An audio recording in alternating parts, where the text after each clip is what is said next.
चलिए शुरू किया जाए आज की अपनी चर्चा। क्या है question? The Modi visit further strengthen the ties between India and the US. Modi की यात्रा से भारत और अमेरिका के बीच संबंध और मजबूत हुए हैं। मोदी की यात्रा से भारत और अमेरिका के संबंध और मजबूत हुए, ऐसा हिंदू लिख रहा है, ध्यान रखिएगा। और इसके बाद फिर इंडियन एक्सप्रेस में देखिए, भारत अमेरिका आलिंगन, ठीक है ना, अमेरिका और भारत विकास पर सहमत हुए हैं, ठीक है, टेक्नोलॉजी, डिफेंस, वीजा, एजुकेशन, इन सब विषयों पर समझौता हुआ है, ठीक है ना। फिर इसके बाद आप देख सकते हैं पीएम मोदी की यात्रा इंडिया यूएस के रिलेशन को एक नए नेक्स्ट लेवल पर लेके जाती है। ऐसा कौन कह रहे हैं मेरे प्यारे बच्चों? याद रखिएगा, यानी फॉर्मर एम्बेसडर अमेरिका के, वो लिख रहे हैं। फिर इसके बाद अमेरिकी कांग्रेस को पीएम मोदी ने क्या किया है? एड्रेस किया है। इतनी बातें मिला करके और फिर एक कंटेंट बनाया गया है। और वह कंटेंट हमारे लिए क्यों महत्वपूर्ण, एक बार आपको केवल नजारा दिखाऊं तब क्वेश्चंस पे आऊंगा, तब आप समझेंगे। एक बार पहले आइए जरा कंटेंट देखिए, कितना साइंटिफिकली बनाया गया है कि इंडिया यूएस पर अब आपको इस मतलब कुछ आगे करने की जरूरत ही नहीं, ठीक है। जैसे ये देख सकते हैं पीएम मोदी की यूएसए विजिट, और फिर उसके बाद उनका एड्रेस कांग्रेस को, और फिर उसके बाद देखिएगा प्रधानमंत्री की अमेरिकी यात्रा के दौरान प्रमुख समझौते की एग्रीमेंट्स।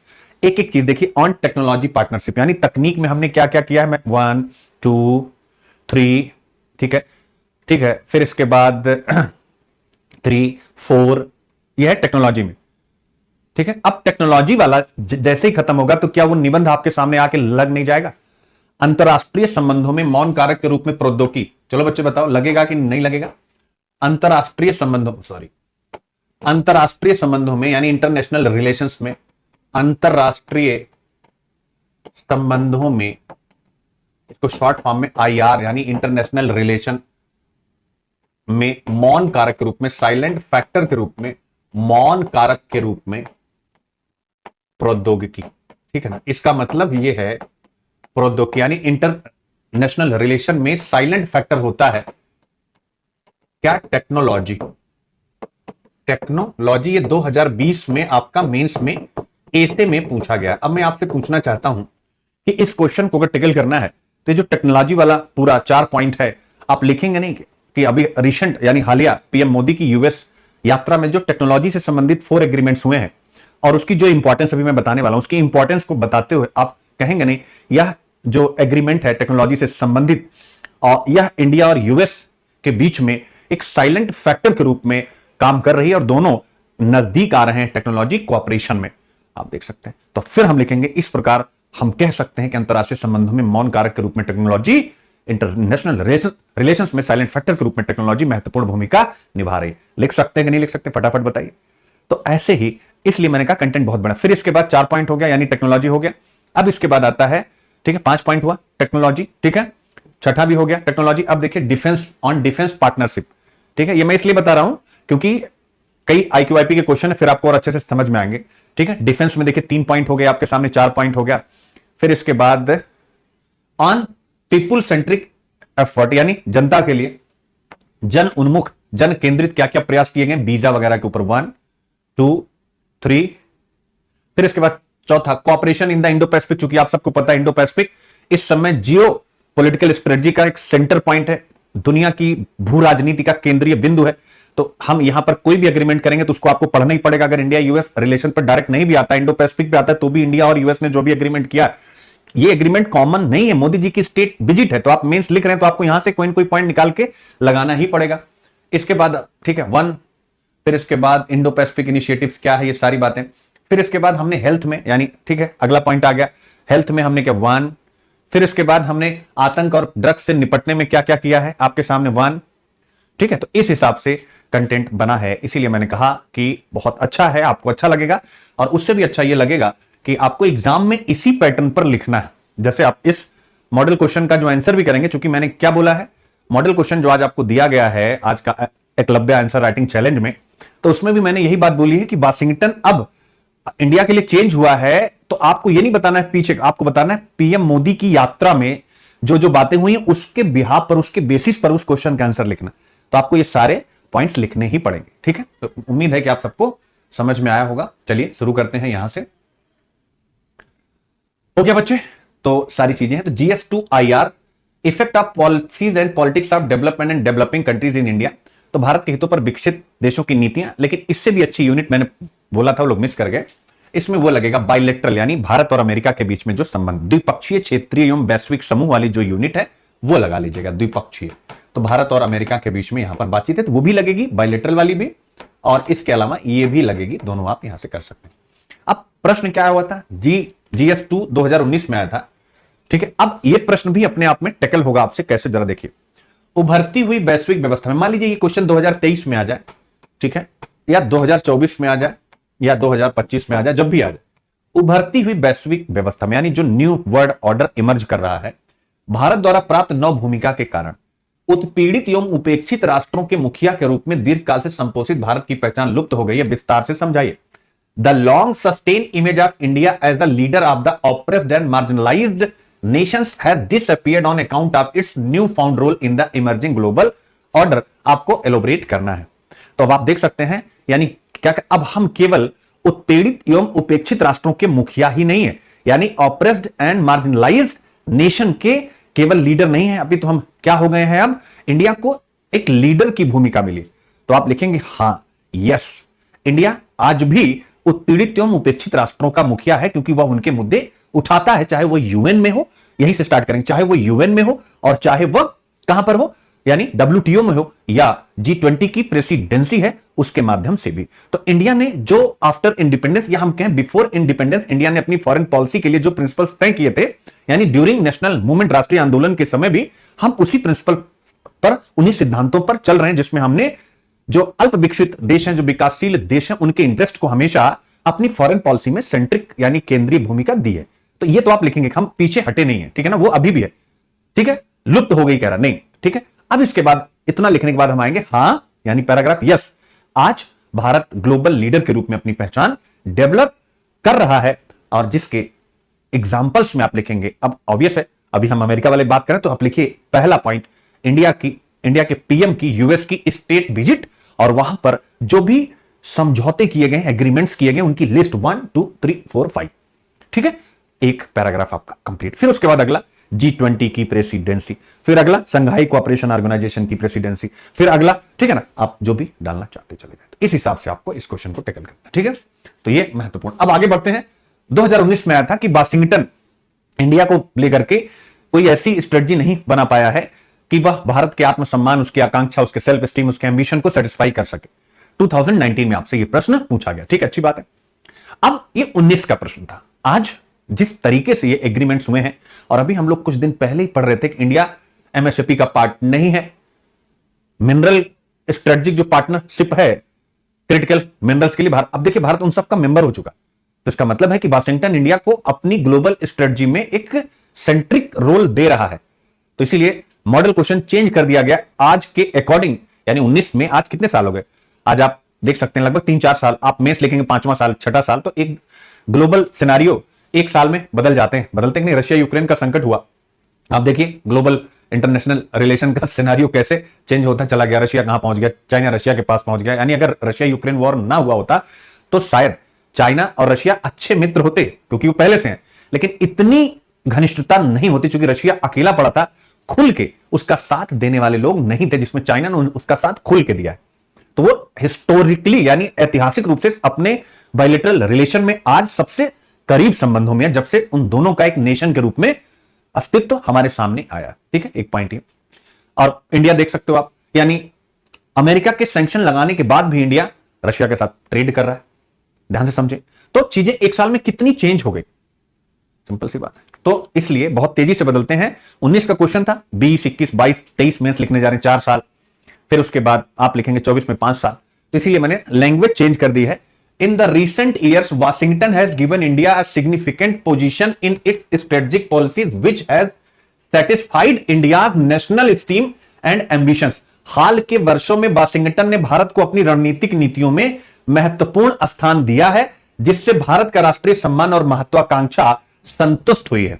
और इसको आपको बताना है in the context of PM Modi's recent US state visit and concluded agreements analyse this statement. यानी पीएम मोदी की हालिया अमेरिकी राजकीय यात्रा और संपन्न समझौतों के संदर्भ में इस कथन का विश्लेषण कीजिए। तो सीधा पीएम मोदी की यात्रा से आपको स्टार्ट करना है, एग्रीमेंट्स जो हुए हैं उनका नाम लेना है, उसका इंपैक्ट क्या होगा वो बताना है, और बताना है उसके बाद कि ये सारे जो भी एग्रीमेंट्स हुए हैं, चाहे वो इंडो पैसिफिक रीजन यानी ओशन से रिलेटेड है, समुद्र से, चाहे वो स्पेस से रिलेटेड है, या चाहे वो धरती से रिलेटेड जो भी समझौते हुए हैं, वो ये चीज बताते हैं कि वाशिंगटन इंडिया को सेंटर मानने लगा है अपनी फॉरेन पॉलिसी में। हां, हमारे नेशनल इंटरेस्ट क्योंकि अलग अलग है भाई, हमारा अलग है उनका अलग है, तो समय समय पर हमारे बीच में कुछ ऐसे पॉइंट्स इमर्ज होकर के उभर करके आते हैं जिसके कारण से दोनों देशों के संबंध ऐसा फील होते हैं कि टेंशन में आ जाते हैं। लेकिन वह टेंशन अब क्षणिक होता है, उसके पीछे रीजन इंडिया अब ग्लोबल लीडर के रूप में है, केवल वो ऑप्रेस्ड यानी पिछड़े और उपेक्षित राष्ट्रों के मुखिया के रूप में नहीं। तो ऐसा आप टेकल करते हैं तो बहुत अच्छे से उस क्वेश्चन का आंसर लिखेंगे, बाकी कल आप लिखेंगे। तो ये हो गया, यानी 21 से 23 जून तक की अमेरिका की आधिकारिक राजकीय यात्रा, आपने इसके बारे में पढ़ा और देख सकते हैं। मोदी जी वार्म वेलकम अपना कराते भी हैं और दूसरों का वार्म वेलकम करते भी हैं, ठीक है ना। तो आप देख सकते हैं यूएस कांग्रेस में जब भाषण दे रहे थे, यानी हम कह सकते हैं वहां की संसद में, तो 15 बार स्टैंडिंग अवेशन मिला है, तो कुछ तो बात है, याद रखेगा। यानी और यह विश्व के कुछ नेताओं में से एक हैं जिन्हें अमेरिकी कांग्रेस में एक से अधिक बार आमंत्रित किया गया, तो ये कहीं ना कहीं एक बड़ी चीज है। अब हम सीधा आएंगे, ठीक है ना, यहां पर अपने आप क्या क्या समझौते हैं, यानी यूपीएससी पर ऑन टेक्नोलॉजी पार्टनरशिप। तो 2020 का वो निबंध लिख लीजिएगा, अंतरराष्ट्रीय संबंधों में मौन कारक के रूप में प्रौद्योगिकी। तो आप देख सकते हैं इस बार की यात्रा में टेक्नोलॉजी के समझौते सबसे ज्यादा हुए। तो आप लिखिएगा प्रधानमंत्री नरेंद्र मोदी की यूएस विजिट में जो एग्रीमेंट्स हुए उसमें टेक्नोलॉजी पार्टनरशिप पर ज्यादा ध्यान केंद्रित रहा है, और यह अपने आप में ही दिखाता है कि इंटरनेशनल रिलेशंस में टेक्नोलॉजी एक साइलेंट फैक्टर के रूप में हमेशा से ही मेजर रोल में रही है, क्योंकि टेक्नोलॉजी से ही सोशल डेवलपमेंट एंड इसके साथ साथ इकोनॉमिकल डेवलपमेंट संभव होता है, और इसके साथ किसी भी कंट्री की जो सिक्योरिटी है वह उसी के द्वारा क्या होती है, यानी उसकी सुरक्षा होती है। तो ऑन टेक्नोलॉजी पार्टनरशिप पे हमने क्या क्या किया है, अब हमने सेमीकंडक्टर सप्लाई चेन पर जो है क्या किया है, समझौता किया है। कैसे किया है याद रखें, आप जब आंसर लिखिएगा तो सबका डिटेल हो नहीं पाएगा, तो आप पॉइंट में ही लिख देंगे तो भी चल जाएगा, अंदर वाला कंटेंट नहीं भी डालेंगे तो भी चलेगा। अब अंदर वाला कंटेंट मैं इसलिए बता दे रहा हूं कि मे बी प्रीलिम्स वगैरह में कोई कंपनी का नाम आ जाए, कुछ पता नहीं है। तो यहां पर याद रखें क्या हो रहा है, ठीक है ना। माइक्रोन टेक्नोलॉजी या कंपनी है, या इंडिया के सेमीकंडक्टर मिशन को, मेरे प्यारे बच्चों, जिसके बारे में मैंने आप लोगों को डिटेल में बहुत अच्छे से पढ़ा दिया है। तो ये माइक्रोन टेक्नोलॉजी वहां की कंपनी है, यूएस की इंडिया के सेमीकंडक्टर मिशन में निवेश करेगी, ठीक है ना, मोर देन $800 मिलियन, याद रखेगा, ठीक है। और इसके द्वारा इंडिया में सेमीकंडक्टर असेंबली और टेस्ट फैसिलिटी सुविधा डेवलप की जा रही है, जिसका खर्चा है $2.75 बिलियन। तो ये एक अच्छी पहल है सेमीकंडक्टर सप्लाई चेन। तो अब अगर मान लो इंडिया के मैं कहता हूं चलो इंडिया यूएस के बायलैटरल रिलेशन पर कोई प्रश्न नहीं पूछा जाता, अच्छी बात है। अगर मैं कहता हूं कि इंडिया के सेमीकंडक्टर मिशन पर क्वेश्चन आ जाता है, तो क्या ये जो माइक्रोन इंडिया के साथ हमने एग्रीमेंट किया लिखेंगे कि नहीं, सॉरी, जो माइक्रोन टेक्नोलॉजी के साथ इंडिया ने एग्रीमेंट किया है इसको लिखेंगे कि नहीं लिखेंगे, कि इंडिया में सेमीकंडक्टर की असेंबलिंग और टेस्ट फैसिलिटी सेंटर के लिए इतना पैसा एक कंपनी दे रही है। तो भले पैसे का अमाउंट आप एग्जाम में मत लिखिए, लेकिन कम से कम उस कंपनी का नाम तो लिख सकते हैं। तो आप देखिए, यानी एक नया प्रश्न यहीं से पैदा हो गया, सेमीकंडक्टर मिशन पर अगर कोई प्रश्न आता है तो ये वहां पर एग्जाम्पल के रूप में चला जाएगा, जिस पर प्रश्न आने की संभावना मैंने लिखवा भी दिया। दूसरा आता है क्रिटिकल मिनरल पार्टनरशिप, मेरे प्यारे बच्चों। तो मिनरल सिक्योरिटी पार्टनरशिप, जिसमें अभी तक अमेरिका के साथ 12 देश शामिल थे, इटली भी हाल में शामिल हुआ था, मैंने बताया था आपको। अब इंडिया भी यानी 13वें देश के रूप में इसमें शामिल हो गया मेरे प्यारे बच्चों। खनिज सुरक्षा साझेदारी में, याद रखेगा, मजेदार है, तो भारत इसमें शामिल हो गया है। इसके अलावा अब देखिए, इंडिया निवेश कर रहा है, इन्वेस्टमेंट कर रहा है यूएस में, किस चीज में, तो भारत की एक कंपनी एप्सिलॉन कार्बन लिमिटेड, ठीक है ना, ये अमेरिका में इन्वेस्ट कर रही है इलेक्ट्रिक व्हीकल में, और यह अब तक का भारत का सबसे बड़ा इन्वेस्टमेंट है, $650 मिलियन का। तो इस कंपनी का नाम भी याद रखेगा, एप्सिलॉन कार्बन लिमिटेड, ये भारत की कंपनी है, प्रीलिम्स के लिए महत्वपूर्ण है, ठीक है। तो क्रिटिकल मिनरल पार्टनरशिप, अब इस पर इंडिपेंडेंट क्वेश्चन आएगा तो इंडिया भी इसका। तो अब क्रिटिकल मिनरल्स क्या होते हैं, जो फ्यूचर की इंडस्ट्रीज के लिए, फ्यूचर की इकोनॉमी के बेस हैं, इंडिया उसमें शामिल हो गया। ये भी हमारे लिए एक बहुत बड़ी विन विन सिचुएशन है। नासा इसरो कोलैबोरेशन हुआ है, यानी अंतरिक्ष में सहयोग के लिए। तो भारत आर्टेमिस एग्रीमेंट पर, आर्टेमिस अकॉर्ड पर क्या हो गया है, यानी शामिल हो गया है, उस पर हस्ताक्षर कर चुका है, और 26 अन्य देश इसमें पहले से शामिल हैं।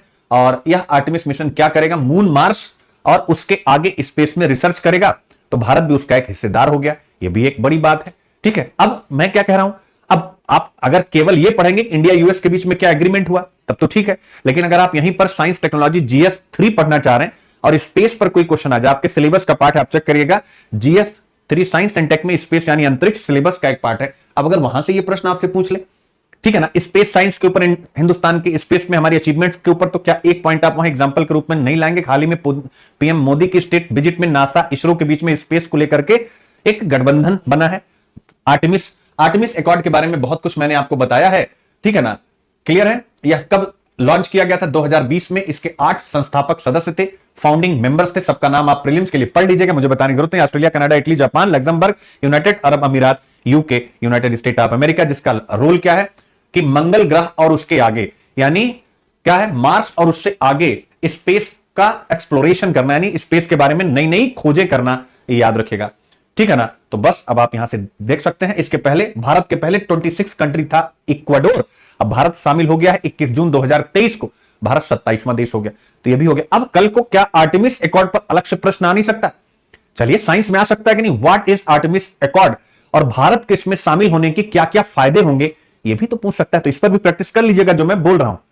तो केवल इसे आईआर की निगाह से नहीं देखना, यही तो सबसे बड़ी समस्या आज में, कि जो हम यूपीएससी की तैयारी कराते हैं तो हमें पता होता है कि ये आईआर है तो आईआर है, नहीं भाई, ये आईआर के साथ और भी बहुत कुछ है। तो हमें इस टाइप से इंटरलिंकिंग करनी होगी, तब जाकर के कम में ज्यादा हम निकाल पाएंगे। फिर आगे आते हैं, वही सारी बातें, नासा इसरो का स्पेस में और क्या क्या कोलैबोरेशन से संबंधित बात है, ठीक है ना।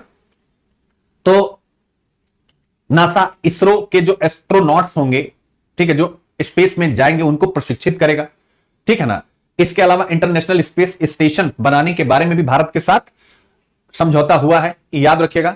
तो ये सारी बातें हैं, इसको आप ध्यान करिएगा। फिर चौथा देखिए, क्वांटम कंप्यूटिंग, एडवांस कंप्यूटिंग और आर्टिफिशियल इंटेलिजेंस, तीनों ये यानी वर्तमान की सबसे बड़ी टेक्नोलॉजीज हैं, जिनके ऊपर किसी भी कंट्री की जीडीपी, सिक्योरिटी सब डिपेंड करती है, वो निर्भर करेगी, याद रखिएगा।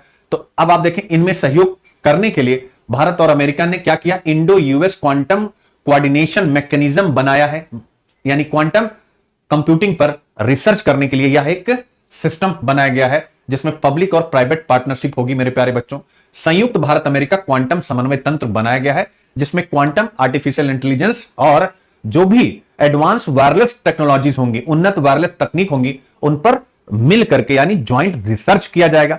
तो अब ध्यान से समझिए, ये तो आपने पढ़ लिया। अब मान लीजिए quantum, advance computing, artificial intelligence, मैं कहता हूं चलो आर्टिफिशियल इंटेलिजेंस पर कोई प्रश्न आ जाता है इंडिपेंडेंट जीएस 3 साइंस टेक में, तो क्या आप लिखेंगे नहीं कि आर्टिफिशियल इंटेलिजेंस की इंपॉर्टेंस को समझते हुए प्रधानमंत्री नरेंद्र मोदी की यूएस स्टेट विजिट में यह समझौता किया गया, लिखेंगे कि नहीं वहां? तो इसको आप यहां से उठा करके वहां भी कॉपी कर सकते हैं, तो आपके ऊपर ये डिपेंड करता है, ठीक है ना। इसके अलावा जैसे अगर मान लीजिए आरएनडी पर क्वेश्चन आ जाए, कोई इंडिपेंडेंट आरएनडी, चूंकि पता है कि रिसर्च एंड डेवलपमेंट पर इंडिया पैसा कम खर्चा करता है, तो आरएनडी पर आ जाए तो भी बता सकते हैं कि ये आरएनडी के लिए ही तो ज्वाइंट एक सिस्टम डेवलप किया गया है। तो ये हो गया, तो ये सारे समझौते मोदी जी ने उसकी तारीफ भी की है।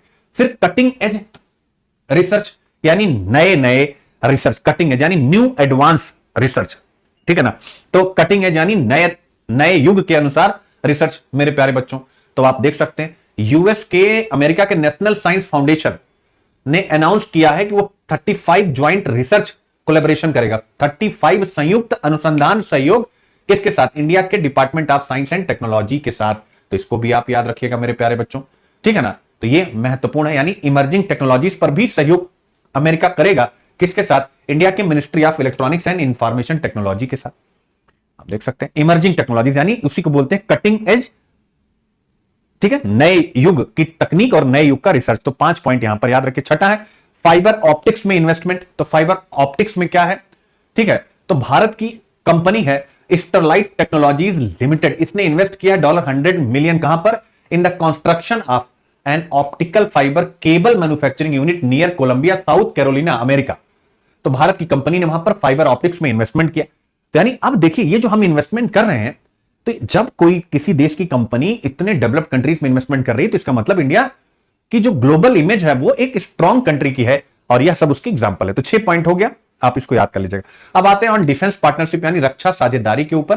तो मैंने अभी आपको न्यूज में बताया था, GEF-41 इंजन को हम साथ में बनाएंगे, यानी जनरल इलेक्ट्रिक जो है कंपनी अमेरिका की, भारत में संयुक्त रूप से F414 जेट इंजन का उत्पादन करेगी और किसके साथ मिलकर के HAL यानी हिंदुस्तान एरोनॉटिकल लिमिटेड के साथ मिलकर के यह काम करेगी। तो आप देख सकते हैं ये सारी न्यूज मैंने आपको कराई थी, आपको याद होगा। इसके अलावा Bharat general Atomics MQ-9BS drone भी अमेरिका से ले रहा है, जो भारत की खुफिया निगरानी और टोही क्षमताओं को बढ़ाएगा। इंडिया की इंटेलिजेंस, सर्विलांस और जो भी खोज खबर लेने की हमारी स्थिति उसको मजबूत करेगा सीमा पर। तीसरा, service and repair of US navy ship. तो अमेरिका के जो नौसेना के जहाज हैं उनकी सर्विस और रिपेयर के लिए चेन्नई में, प्रीलिम्स के लिए याद रखिएगा, लार्सन एंड टुब्रो शिपयार्ड के पास, ठीक है ना, क्या नाम है, कट्टुपल्ली, चेन्नई में एक जो है सर्विस सेंटर बनाया गया है। सामान्य भाषा में आप ऐसा समझ सकते हैं, यानी सॉरी बनाया जाएगा, बनाने गया, ठीक है ना। तो यानी अमेरिका के जहाज जैसे चल रहे हैं तो फिर वो यहां पर आएंगे और अपनी रिपेयरिंग करा के फिर चले जाएंगे। तो service and repair of US navy ship. चौथा है India US defence acceleration ecosystem, Indus-x. इसके बारे में भी मैंने बता दिया था। भारत अमेरिका में रक्षा सहयोग को बढ़ाने के लिए भारत अमेरिका रक्षा त्वरण पारिस्थितिक तंत्र, हिंदी में कहते हैं, इंग्लिश में कहते हैं India US defence acceleration ecosystem, Indus-x. इसको आप याद रख लीजिएगा। तो इसमें डिफेंस सेक्टर में बहुत तेजी के साथ सहयोग करने के लिए इस मैकेनिज्म को बनाया गया है, याद रखिएगा। यह डिफेंस टेक्नोलॉजी में अमेरिका और हिंदुस्तान को साथ ला करके ज्वाइंट इनोवेशन को बढ़ावा देगा। तो आप ऐसा कर सकते हैं। और फिर अगला है ऑन पीपल सेंट्रिक एफर्ट, यानी अब अगला आता है हम लोगों ने कॉमन लोगों के लिए क्या किया है। तो वीजा, डोमेस्टिक वीजा रिन्यूएबल, यानी अब अमेरिका में ही रहते हुए भारतीय जो वहां काम कर रहे हैं अपने वीजा को रिन्यू कर सकते हैं, उन्हें यहां आने की जरूरत नहीं है। यह फैसिलिटीज दी गई। इसके अलावा नए दूतावास बनाए जाएंगे। अमेरिका बेंगलुरु और अहमदाबाद में नए वाणिज्य दूतावास खोलेगा मेरे प्यारे बच्चों। और भारत भी अमेरिका में 2 नए कॉन्सुलेट्स या वाणिज्य दूतावास खोलेगा। वाणिज्य दूतावास क्या होते हैं, यहां पर वीजा वगैरह के बारे में क्या होता है, रिव्यू होता है, ठीक है, ये सारी बातें। इसके अलावा तीसरा, स्टूडेंट एक्सचेंज एंड स्कॉलरशिप भी शुरू की जा रही।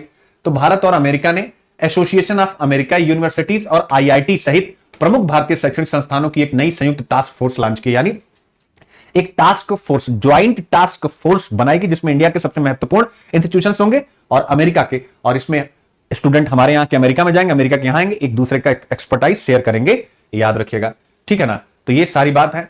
फिर इसके बाद आता है cooperation in the Indo Pacific, यानी इंडो पैसिफिक क्षेत्र में हमने क्या क्या समझौते किए हैं। तो Indo Pacific and Indian ocean में, यानी हिंद प्रशांत और हिंद महासागर में आप देख सकते हैं। तो अमेरिका कहां शामिल हो गया है, इंडो पैसिफिक ओशन इनिशिएटिव में। यूएस यानी ज्वाइन होगा इंडो पैसिफिक ओशन इनिशिएटिव जो भारत ने स्टार्ट किया है। अमेरिका इंडो पैसिफिक महासागर पहल में शामिल होगा। यह एक क्षेत्रीय पहल है, एक रीजनल इनिशिएटिव है जिसे प्रधानमंत्री नरेंद्र मोदी ने 2015 में शुरू किया था, आप देख सकते हैं। और इस इनिशिएटिव का उद्देश्य है कि इंडो पैसिफिक को एक ऐसा क्षेत्र बनाया जाए जो सेफ हो, सिक्योर हो और स्टेबल हो, और उसी के बारे में है यहां पर इंडो पैसिफिक ओशन इनिशिएटिव। प्रधानमंत्री ने इसको बनाया है और इसके 7 पिलर्स हैं कि सदस्य देश इन 7 विषयों पर मिलकर के काम करेंगे। मैरीटाइम सिक्योरिटी यानी समुद्री सुरक्षा, मैरीटाइम इकोलॉजी यानी समुद्री पारिस्थितिकी, मैरीटाइम रिसोर्सेज यानी समुद्री संसाधन, कैपेसिटी बिल्डिंग एंड रिसोर्सेज, ये सातों आप पढ़ लीजिएगा। इसमें अमेरिका शामिल हो गया। इसके बाद हेल्थ में क्या किया गया है, अब इसको आप रट लीजिएगा। हेल्थ, अगर हेल्थ पर कोई प्रश्न अलग से आ जाए तो भी आप इसे डाल सकते हैं। तो कैंसर और डायबिटीज से निकलने के लिए क्या किया गया है, अमेरिका और भारतीय वैज्ञानिकों के बीच सहयोग को बढ़ावा देने पर भी समझौता हुआ है, याद रखिएगा, ठीक है ना। क्या क्या, यूएस नेशनल कैंसर इंस्टीट्यूट एक आर्टिफिशियल इंटेलिजेंस सक्षम डिजिटल पैथोलॉजी प्लेटफॉर्म विकसित करेगा, इस बात का समझौता हुआ है। अब आते हैं आतंक और ड्रग्स से मुकाबला करने के लिए क्या क्या हुआ है। तो फाइटिंग टेरर और ड्रग, अमेरिका और भारत ने वैश्विक आतंकवाद का मुकाबला करने के लिए एक साथ खड़े होने पर प्रतिबद्धता व्यक्त की है। और आप देख सकते हैं ढेर सारे जो है आतंकी समूहों का यहां नाम लिया गया है, इन सब के विरुद्ध ठोस कार्रवाई करने पर सहमत हुए हैं, आप देख सकते हैं। तो कैसा लगा, मजा आया?